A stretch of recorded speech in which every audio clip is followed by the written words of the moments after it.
live forever as the epitome of all that has made England great is that of Winston Spencer Churchill. He was intended to be a soldier, but it was as a correspondent in the Boer War that this future master of the English language first was noted. He successfully escaped capture.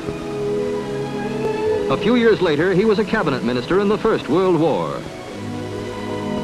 As First Lord of the Admiralty, he saw to it that the Navy was mobilized when the war broke out. And as Minister of Munitions, he was one of those responsible for the development of the tank. At the end of that war, his popularity was at a peak that was to decline during the next decade and a half because of his insistence that England must be prepared for another war. And when that war came, his was the most eloquent voice to rally his countrymen and women. And with the British Empire around us, we shall fight on, unconquerable, until the curse of Hitler is lifted from the brows of men.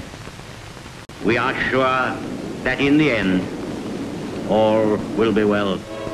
When the Luftwaffe rained destruction on such spots as Coventry, Mr. Churchill, now Prime Minister, promised that for every bomb dropped, the enemy would get 3 back. In 1941, in a historic battleship rendezvous in the Atlantic Ocean, Mr. Churchill had his first meeting with Franklin D. Roosevelt, who was to be a staunch friend and ally.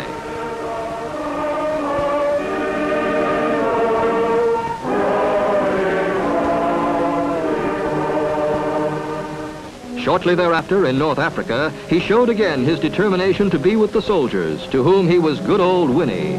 He was there when he was wanted, they said.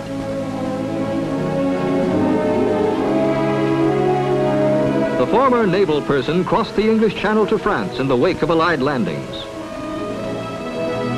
He held final strategy conferences with General Eisenhower. As the Nazis were driven farther and farther back into their own land, troops and liberated people cheered the man who, more than any other, had become the symbol of victory. And when Paris became once more the city of light, the British Prime Minister rode up the boulevards with General Charles de Gaulle. On VE Day, he stood with the royal family to accept the adulation of his people. Inexplicably voted out of office after the war, Sir Winston, as he now was, again was Prime Minister on his 80th birthday. And before he retired from office, he and Lady Churchill entertained Queen Elizabeth and the Duke of Edinburgh for dinner. He had first entered Parliament a half a century earlier. In Middlesex Hospital, he was treated for a broken thigh, which for all of his 87 years, mended. His body seemed as indomitable as his will.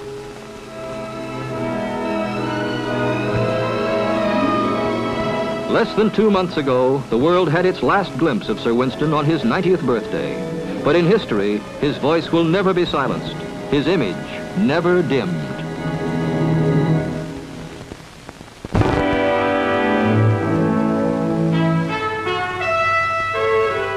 Beneath candles flickering on vast stone walls lies the body of the one man who can bear the weight of history that presses on Westminster Hall.